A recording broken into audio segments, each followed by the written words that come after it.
This week on Politics But Make It Fashion, Come Interview with Me, I had the pleasure of interviewing Krupa Tailor. Krupa is a seasoned professional known for her expertise in fostering team connectivity, personal growth, and human centered design.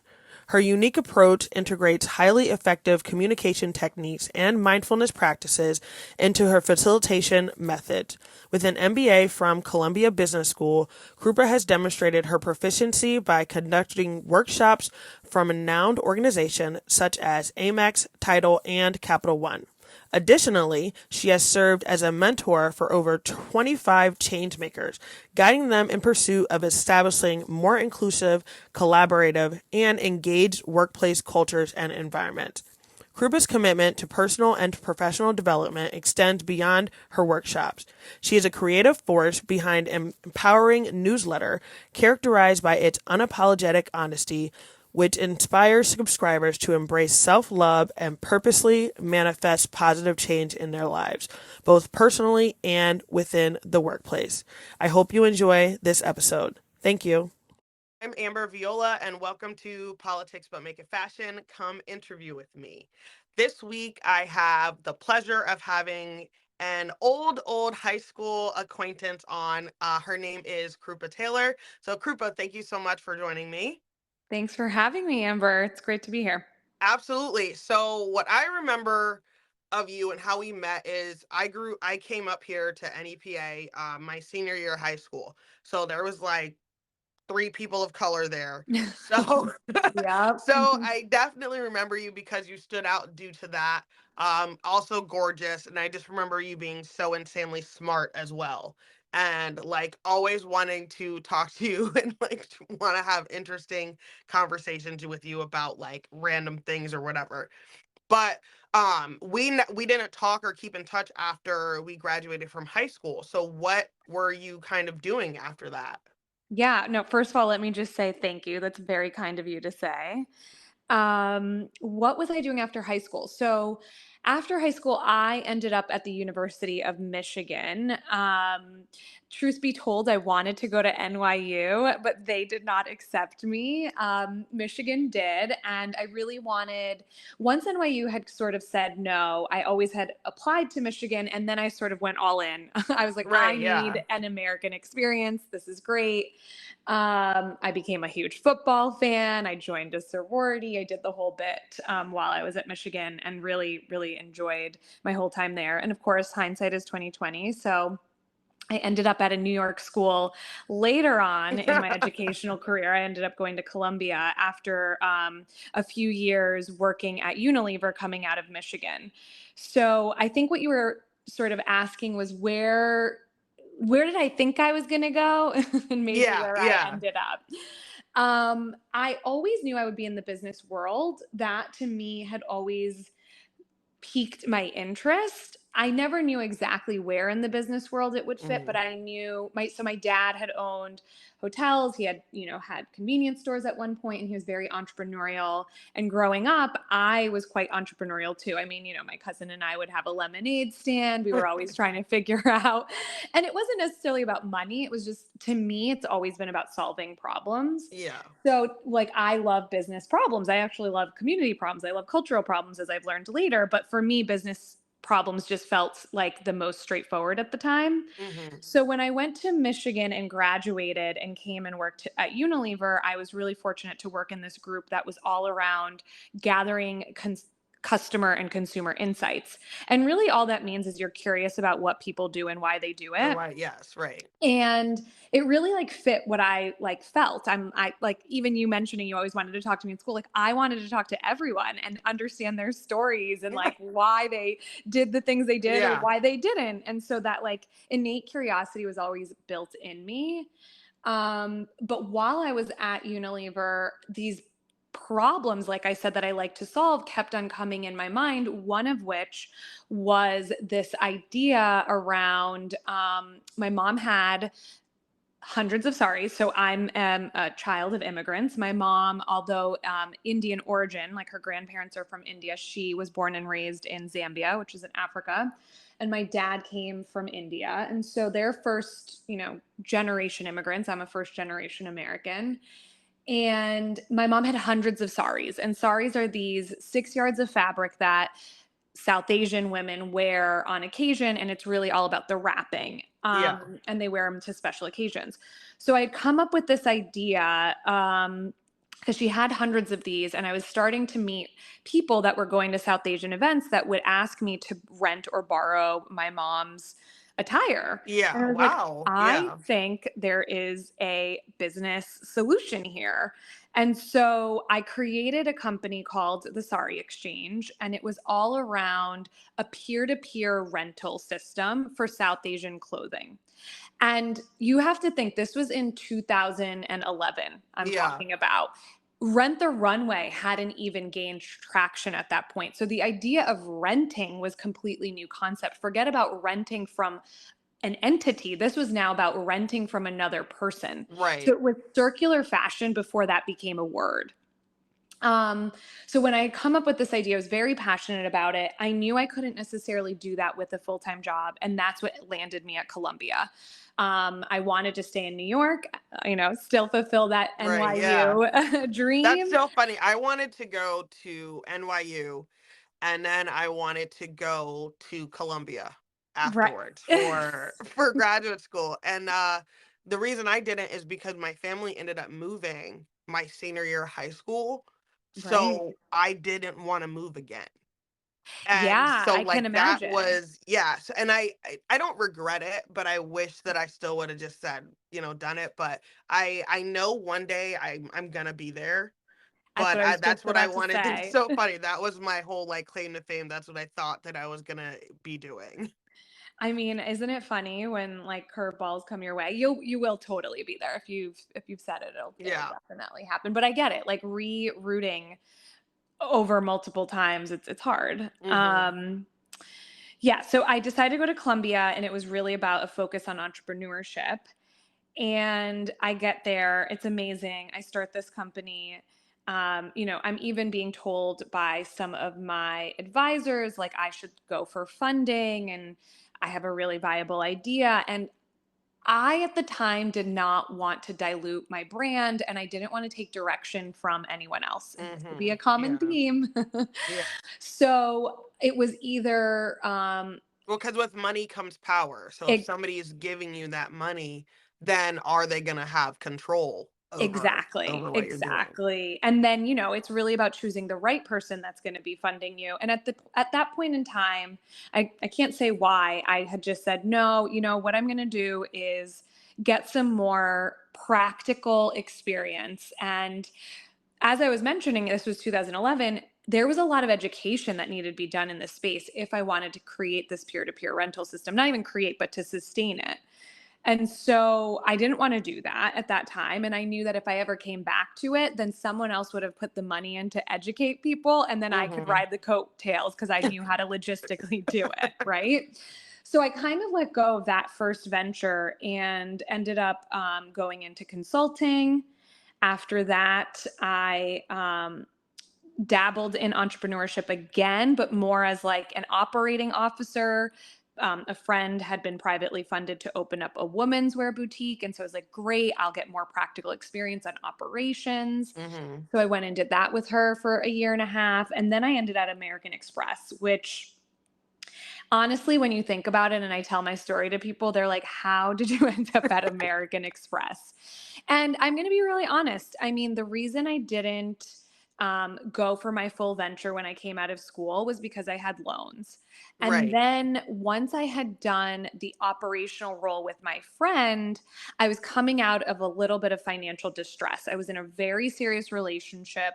And I would say I didn't take care of myself from a financial wellness standpoint, Mhm. which meant Yeah. I needed stability. Yeah. I had always gone the riskier route in terms of entrepreneurship, and I needed something very, Yeah. I very can I can stable. totally understand that. Yeah.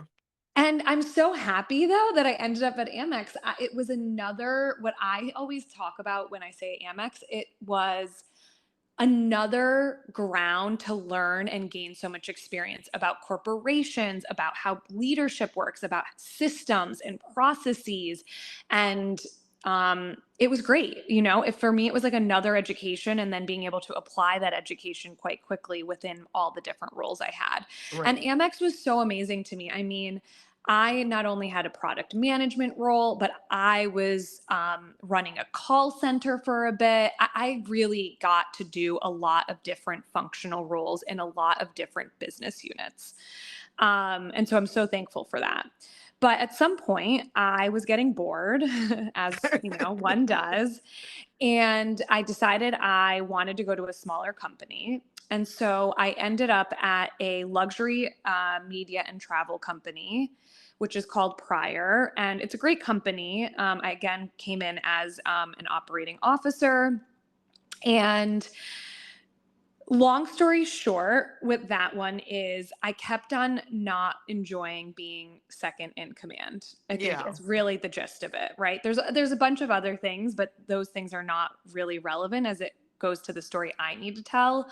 It's more about why am I continuing to put myself second, whether that is in relationships or work or second in command, like I can Yeah. do this. And so I had this moment last March. Well, it really was the March is when I had the idea, and June is when I left my job. Right. That I was like, I'm going to go out on my own. I'm really going to do it this time. Like I've So that is where I kind of started following your journey initially. Is I don't know how, but I had seen that and I went through and I had read it and I was like, oh man, like this is, yeah, like I love this. And it wasn't a time of everybody was kind of doing transitioning and things like that. But I think sometimes you really do kind of have to like go big and go home and like let go and just jump in and try something else. Exactly. And I am such a planner. I mean, just listen to my story, right? It was like, okay, I need stability. I go to this big corporation. Oh, I'm looking for fun. I'm going to a startup. Like, I am a planner. I research, I think about these things, and I make usually very calculated moves, even if they seem, at certain points like a riskier move, let's say. Right. Yeah. Yeah. But yeah, this was like, I don't know what it's going to be, but I felt compelled to at least try. And talking about financial wellness, coming out of Amex, I had put myself in a position to have, that freedom, which Hmm. I'm really proud of because there were moments where I obviously wasn't. So yeah, so here we are today, and I've been out from a full-time role now for the last, I'd say, 4 months, and I'm figuring it out, and it's been really fun. So you mentioned that you found me because I started writing this newsletter. Yes. That was like my first outlet and foray of like really expressing myself um, in ways that I hadn't really in the past. And then from there, it was just starting to think about what I really enjoyed. And so far, where that has landed is coaching. I really, I love going back to that innate curiosity. I love how people think, and I love that I have now frameworks that I learned that I can help people when they're in like places of transition, or when they're making decisions, or when they're going through something that they feel alone in. So I knew I really wanted to lean into that. And So is then that what you would then kind of like, I guess, label yourself as like a coach? I think I'm a coach, but I'm also it's hard. I really consider myself multifaceted. And so when I like even try to say like I'm a coach, like that's one aspect, yes. Right.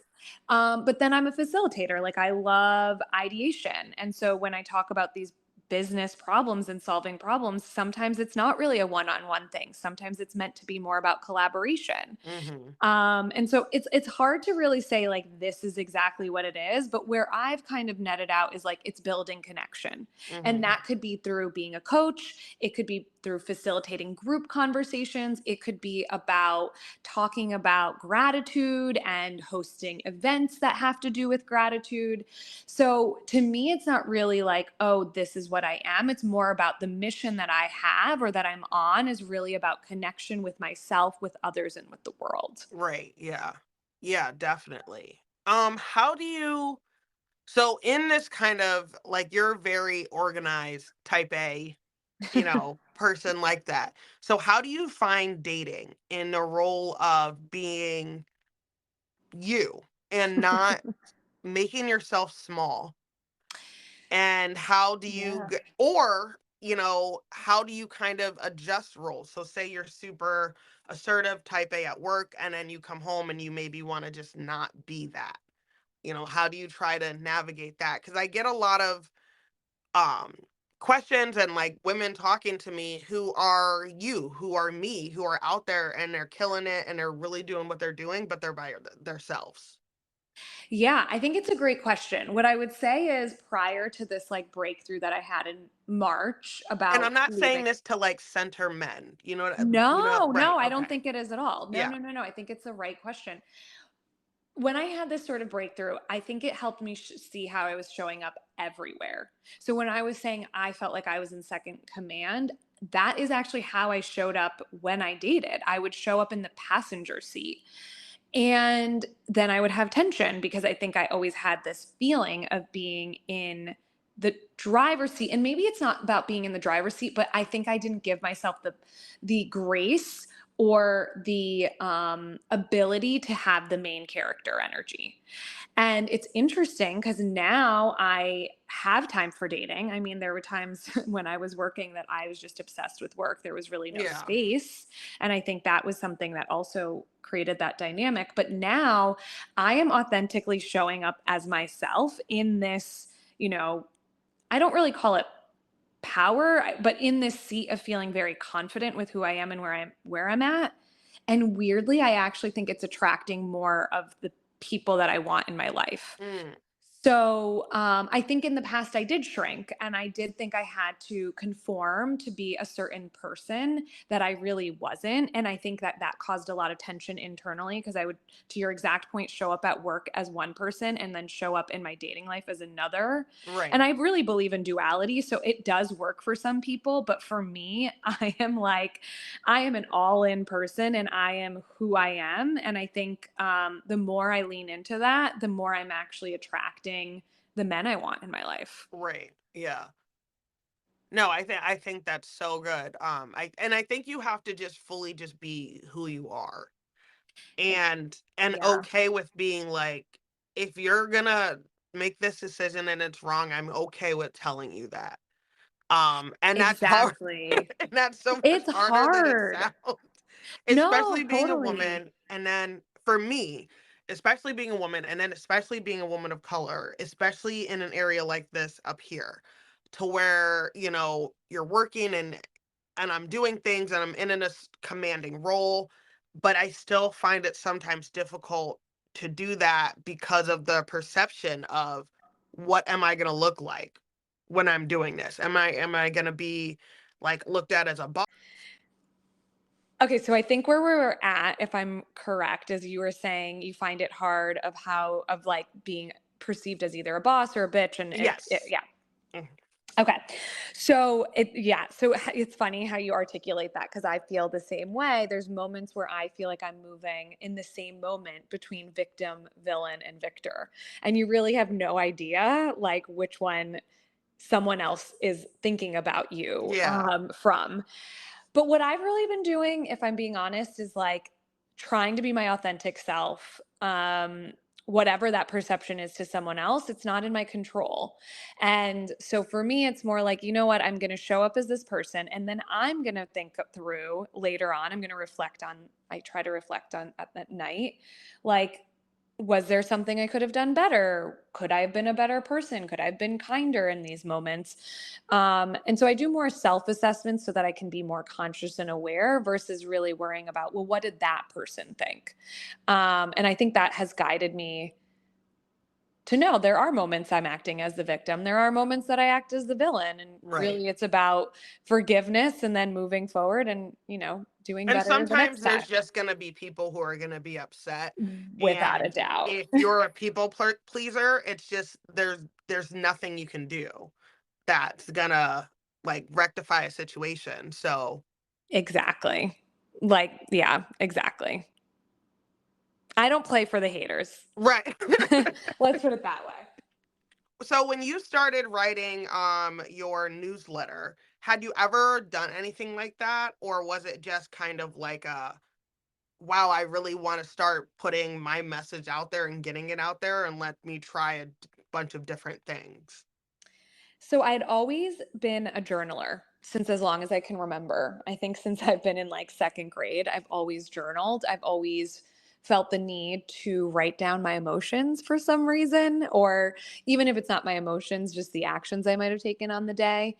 And something clicked in me that I was like, maybe these are not so bad. And I don't even mean like, not that these are good, but maybe someone can relate. Like, Right. especially this is the one thing I actually love about social media is like it allows people to share parts of themselves, which of course I know can be not the best at times, but people were sharing things that would impact or like affect me. And I was like, I wonder if I shared if there would be anyone that felt similarly to me and that just had never been articulated in this way. Right. Yeah. And so I took that risk and I took that chance. But writing has been something I've always I love writing. I don't even know why. It was the sharing part that I think was a little bit harder for me. But Yeah. that moment in March that I kind of have reflected on before, right when I left the last job, it was really to me about moving from this like victim to victor mindset where it was like, don't be so caught up in this identity that you formed and start doing experiments and see what feels comfortable. And don't be afraid to do these experiments because you're curious about others. You can be curious about yourself. And Right. so Yeah. that curiosity that I was lending or giving to others, I really started giving to myself. And I think that's what you're now seeing of like, I'm doing more Instagram stories or I'm putting out like a newsletter every week. Like, it's things that have always been in me that I just think I've never released. Yeah, and it's so crazy because it's like you have all the stuff inside you and want to put it out, but for whatever reason you're not doing it. Mm, And for me, I started with just having my own website and kind of going from there. And did like quarterly journal upkeeps for, people to follow along with me and my mini were doing and stuff. And then I really started just pushing on social media, just basic content about me and my life and my mental health struggles and being a veteran. And I found that there was so many people who connected with that and that there wasn't really anybody doing that. There wasn't anybody in that space, especially for women, saying yeah. these things. And I was like, I don't have any idea what I'm doing, guys. We are figuring this out as we go along. I knew I had a lot to say, and when I wanted to start my podcast, I I was just like, "I'm doing it." Like, I was planning it out, I had my pros and cons list, I had, everything very detailed, very strategically planned out, and it was about me just jumping in and saying, "Okay, today's the day, I'm just gonna go ahead and do it." And I think when you're experimenting with a lot of these things, a lot of times you're gonna be doing them alone. And, Yeah. you can't it was just International Podcasters Day, and the biggest message I really wanted to share with people was like, you can't wait for your friends to help you do it. You can't wait for like if somebody you told somebody about your newsletter, like, oh my God, well, I want to draw pictures for you and I want to do this. And you're kind of waiting for that to get it started and instead of just saying, know what? I'm just gonna do it. It might be bare bones. It might not be super great, but I'm gonna put it out there and then I'm just gonna keep working on it, and keep going and building it up. And know what? In a couple months, it might say, that's not what I wanted to focus on. Cause for me, I realized quarterly updates and stuff, that wasn't really for me, but I liked the podcast form. But then I've recently come back to that because I started writing a book and I wrote a short story and released that. And now I'm working on my chapter two of the short story and putting that together. And if you would have asked me if I was ever going to do that, I'd have said no. like, I love that though. Like you do have this experimental mindset. And so it's almost like no one can even touch you in those moments though, right? Because it's like, well, I'm just seeing how this works. I'm curious about whether this is going to work or not. And so when someone says it's not, you're like, oh, okay, cool. I was just trying. well, Like, right. If it it doesn't doesn't work, it doesn't matter. work. Right. And Yeah. what's the harm that's going to say, like, hey, Amber, you did a podcast for 6 months and it didn't work. Okay, but I did it. Like, Exactly. if nobody No, reads totally. my book, I wrote it and I put Yeah. it out there. Like, and I think people have to. be willing to just take that step and really be willing to do it on their own and try so many different things. And it honestly might not work out at all, but you can fail forward, because it just moves you on to the next thing and a bigger thing, even if it wasn't necessarily like a quote unquote success. But what is a success? Yeah, a lot of what I do with myself and with my clients is defining failure and success. And I heard this amazing thing the other day about keeping a failure journal. And I'm gonna like start toying with that idea too. But yeah, I think I mean you yeah, I love what you're doing. I think it's amazing. Even the way you started your podcast, from what I remember, what you had written somewhere was like you didn't even have a working necessarily No, iPhone, right? right? But you did it. And like that is so amazing. Like so brave, and I'm like really inspired. No, I was very inspired by you as well. And I had left a job, and it was a great paying job, and it was great, but it was just I couldn't do it. Yeah. And I was like, so I had to do my transition period. I went back to school, finished my master's, and I was like, at least just give me a little leeway to figure out what I'm going to do for a little bit, Yeah. and then try to come back out with it. But one of the things I wanted to go back to that you were talking about was when you're talking about becoming an entrepreneur, and then you were talking about different things you were doing with organizing and things. There's so many other aspects of being in business, of being an entrepreneur than people realize. And I think that you don't necessarily have to like open your own brick and mortar business or like be a CEO to kind of still work in the same I'm an entrepreneur spirit. Do you understand what I'm Yeah, well, the way I define entrepreneurship is really about innovation. okay. And so I completely agree with you. It's not about starting a business at all. It's just about being more innovative about the approach you might take or how you're going to do something. So yeah, I'm totally with you. Yes, because I my mom is an entrepreneur and she's always wanted her own business. And I've always been like, "I don't want my own business." Like, I don't. That just seems like a lot. Yeah. And then I mean, probably 8 months in, 9 months into the podcast, like, and I had gotten, a grant and different stuff, she was like, "You have your own business." Like, so that's what Yeah, you're that's doing. what And you're I was doing. like, Yeah. "Oh, okay." Didn't even think of it kind of like that or anything, you know? And it's just crazy, but I think that I was holding myself back, and I know I made myself small, and I know I dumbed myself down, and that's something that I'm still working on being better at. But once I stopped doing that, and once I stopped being afraid of like being better than somebody else, but not really in that, you know what I mean? It made Yeah. me feel like okay for me to succeed. Okay You for you gave to move yourself to this permission. level. Yes, Yeah, right. totally. That's powerful.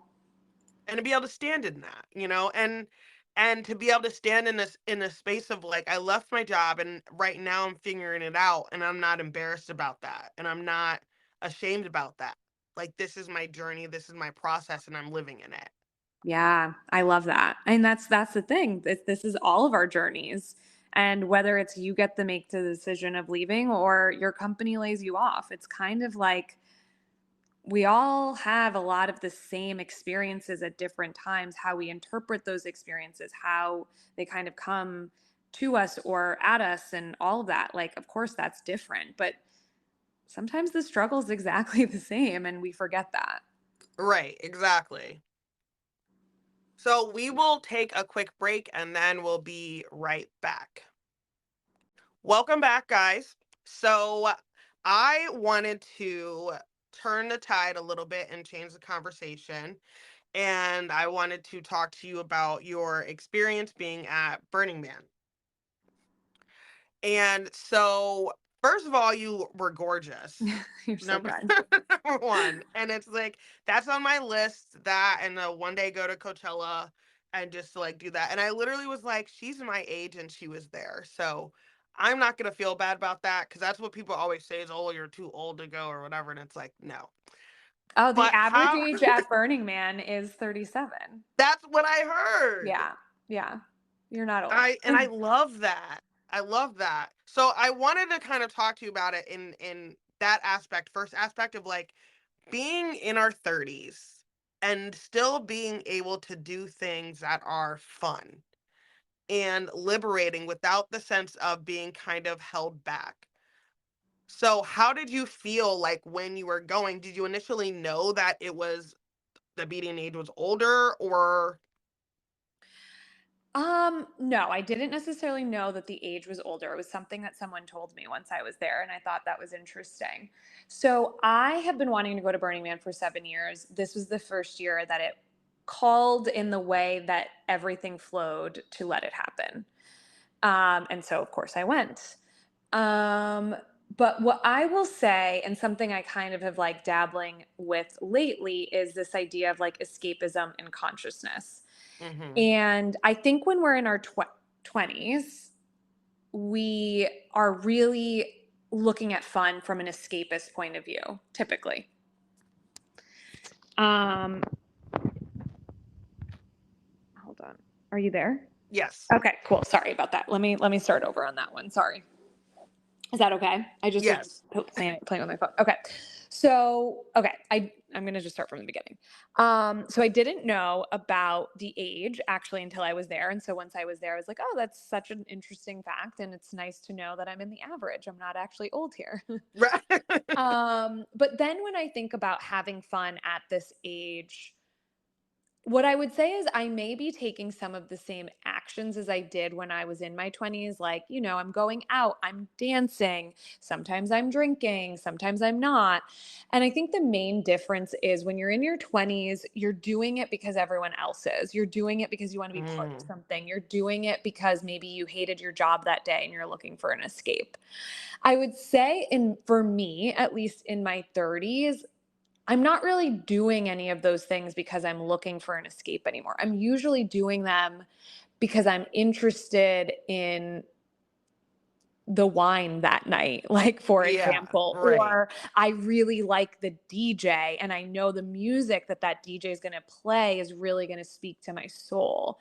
And so I think I could be doing the same things. It's just how I interact with those things that's really made it different. And so for me, when I think about, oh, I'm 30, I should, can I have fun like this? And it's like, of course I can. And the greatest part about this is it's evolved with me. It may be the same place that there are 20-year-olds. It may not be, I have no idea, but it's really about my engagement with that activity or whatever it may be. So Right. yeah, I don't Yeah. really think of, and it's, I really do believe we're going to live till like we're 100 at this point. And so I'm Lord. not in any rush to like get anywhere. It's like I'm here to enjoy and like find pleasure and like work through my challenges. And so like however that shows up, I'm not going to judge myself for it.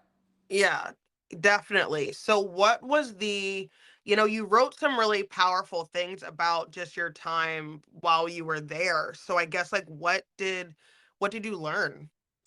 So Burning Man, I would say, is like a microcosm of the world to some extent. For me, it allowed me to be hyper present. And because I was so hyper present, I feel like those big revelations were able to come about. So for me, like the biggest one that I still am thinking about is like playing big. You hear about dreaming big, right? It's like dream big, dream big. And it's actually going exactly to what you were talking about before we went on the break, where it was like, just go and do something. That's kind of the energy I left with. It was like, there's nothing to be afraid of. Like, go and do it. Play big. It's not about dreaming anymore. It's about doing. So Right. that was one of the biggest takeaways for me. And because I had thought of it as a microcosm of the world, it was like, well, I can also operate then in the actual world to some extent with these ideas that are like coming up in my head. Or, it's like, again, going back to that experimental, it was like, you're there for 8 days or however long you might be camping. And it's good that it's a short period of time. Um, but you can see yourself operating in a specific way, and what's so beautiful about it is like you're like, wow, it's me that's operating in that way. Yes, this magical place is allowing me to do that, but you can look at the world in that way too. You can look Right. at the world as magical and decide how you're going to operate in it. And that's kind of what I came out with. It was like, play big, and you're not always going to win, but you didn't always win at the playa. I mean, at the end it ended up being a national state of emergency, Right. right? But that's like life. That's what life happens. The weather happens. It's about preparation. You know, there's no such thing as bad weather. There's only bad preparation. And so I really took that to Well, heart, I and I guess. think the preparation for them was kind of bad before the weather. So it Yeah, seems I like mean, there was the some whole things thing, overall that were like, yeah, I mean, it just depends. Honestly, it probably depended by camp. hmm And the other thing is, yeah, it was unexpected. So of course, yeah, totally. I think there was a lot of people that weren't as prepared for right. sure. And I wanted to ask you, this kind of goes into that. So with like festival attire and the whole vibe and clothing and things, I really think that us millennials are redefining what it's like to dress as a quote unquote adult, and what it's like to move as an adult through society. Because I think a lot of us are still playing the same way we did when we were younger. It is just different now because we're adults. There's a lot more of us who are single with no kids. So I think a lot of that stay at home responsibility we don't have. And Mhm. I think that fashion is kind of the same way because we're evolving it and we're changing it, and in some ways, I think we're making it more accessible and casual for everyday people, but still putting our own kind of flair on that. So, kind of what is your perception on kind of our fashion evolution that we're in right now? And also in terms of like festival fashion for us, as my old co-host used to say, women of a certain age. Love it. Yeah, I think we're redefining what fashion is, to your exact point. Like, I mean, COVID also just made it such an interesting point in time because now we felt more comfortable wearing leggings all the time. Yeah. That wasn't necessarily a thing. Like it was in major cities because you were going to a workout. There was a reason you were wearing leggings. Now it's like it had become the norm for a bit, right? hmm I think now people are ready to express themselves in different ways apart from leggings, which is great. Um, maybe it's just my personal philosophy. Age is nothing but a number. And if you look good and you feel good, you can wear whatever you want. And do Yeah. I think millennials are really leading that wave? Yeah, definitely. I actually think, to be honest, it's the Gen Xers. It's that forgotten generation, like that are in their late 40s that still look amazing because they've been taking care of themselves. And so, a lot of them you're looking at like, oh my God, they must only be in like their late 30s. You realize they're older and you're like, great, they look great. Like, I Yeah. can do that too. And And I think people so, don't really know how old people are supposed to look. Cause it's just yeah, so funny because you'll see a picture of somebody and it's like, oh my God, I can't believe they're 39. And I'm like, that's what every 39-year-old it looks like that. yeah, Basically. Like you're not like decrepit over here. You're gonna, and I think you're right that Gen X is still kept a lot to themselves. I think they did a little more quietly than we did, but yeah. I think they definitely kept their a lot more casualness too than their grandparents and things like that. Definitely. And we have to give it up to the Gen Zers. They're not looking at us like, "Oh, you're 40 and you're wearing that." Like they don't care. They're like, "You're 40, wear whatever you want. We don't care." Yeah, And I yeah. think that like allows for so like, I would say like maybe our parents' generation. I do remember being like, "Wait, mom, you're going to wear that?" Like I would never want my child to say that to me now, right? But I do think that was kind of like what we thought back then. And so Right. I give Gen Zers so much credit for not having that judgment.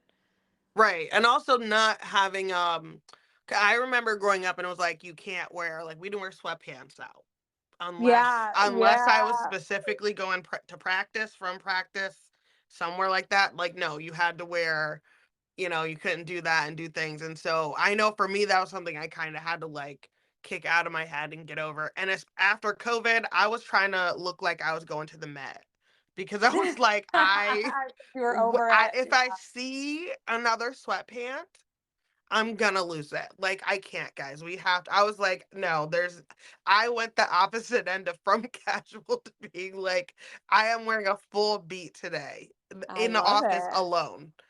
I Hello. love it. Hello. And then let me just answer your thing about festival fashion. I mean, festival fashion is interesting. I think I'd love to see it be more circular, and there are definitely ways that we're trying to do that. Like when I say we, I mean like now that I'm a burner, I guess. Um, What do you mean make it more circular?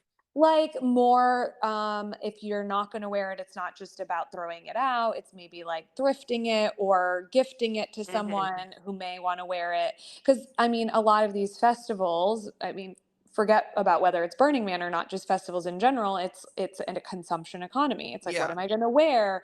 I have to have a look. And like it does create this, it's great for the economy if that's like the key performance indicator you're looking at. I get it, but then it does create a lot of waste. right. Um, so yeah, We're my seeing that with feeling, concert fashion as well.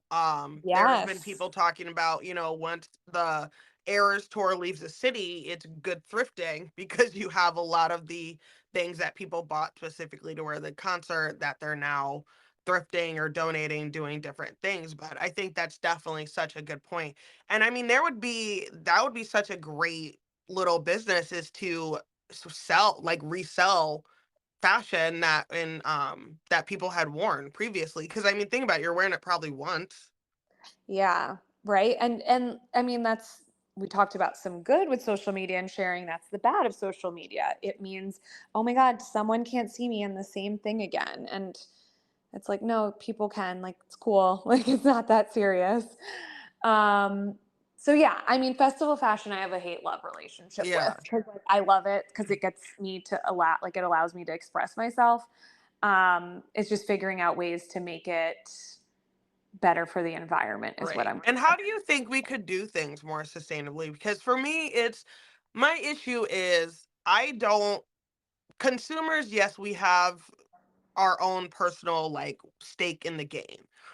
But overall, it's like the corporations are controlling so much of this, and they're the main ones producing a lot of waste. And I feel like we're blaming the consumer instead of the corporation. But then also at the same time, it's like, how do we tell people who literally can't really afford to go anywhere else besides Shein and Temu? Yeah. And how do we tell them, like, well, you need to be sustainable, but yet you need to buy clothes for the office because you really don't have anything to wear. And so you can't afford to go to these other places. And people are delusional when they try to tell you that it costs the same, relatively the same, because it doesn't. But how No, can it doesn't. everyday people be sustainable or be more sustainable? It's a great question. I'm not really I don't know the sure. answer, guys. I'm asking. I'm just Yeah. No, it is a really great question. I'm not really sure. I mean, give me a group of people and we'll ideate together and I'm sure we'll come up with a number of different concepts that hopefully we'd be able to act on, but I mean, it's a redistribution of goods in some way and that's not really happening. So I'm not sure. yeah. Because I would love to be. I love clothes. I love fashion, obviously, and I would love to be able to be more sustainable and different things. And lucky for me, I've relatively been the same size kind of my whole life. So like, I have clothes from high school. I'm gonna Yeah. rewear a dress from our senior year Oh my this gosh, go year. you. Yeah, and and it's but I was able to kind of keep those things, and I'm just privileged enough that my body didn't change significantly enough that I needed to get rid of those. But people's bodies go through changes, so it's not fair for me to put that on other people, like, oh well, why don't you keep things? Because everybody can't do that. And then you're moving and stuff just happens, and it's like I had people ask me, well, where can I go to kind of like buy stuff where I don't feel guilty that I'm making some poor little Indonesian kid kill his fingers, you know? And I'm like, I don't have the answer for you because I'm not sure.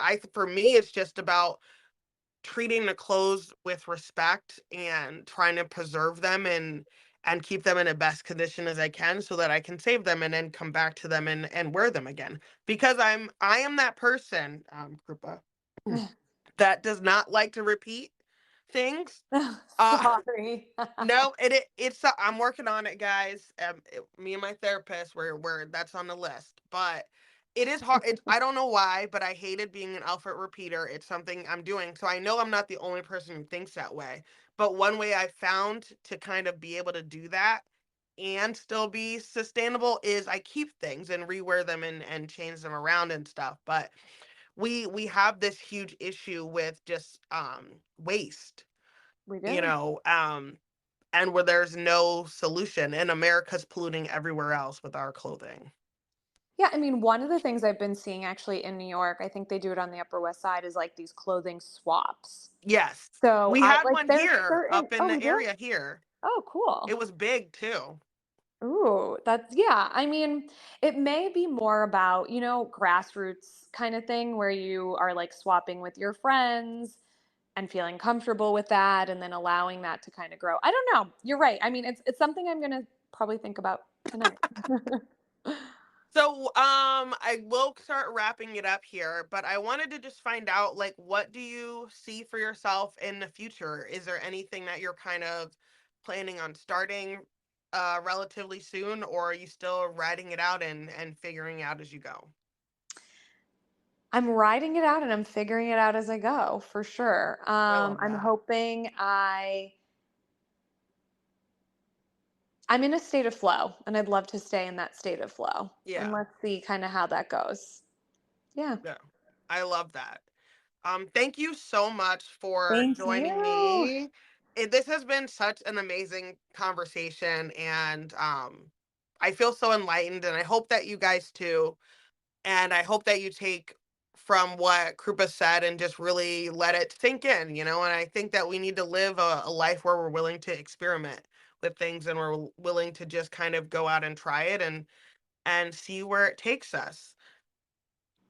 So I hope that you will join me back here next week for another episode of Politics But Make It Fashion. Come interview with me. You can find us on TikTok at Politics But Make It Fashion, on Instagram at Politics But Make It Fashion 1, and our Facebook page is Politics But Make It Fashion. And we will chat soon. Thank you.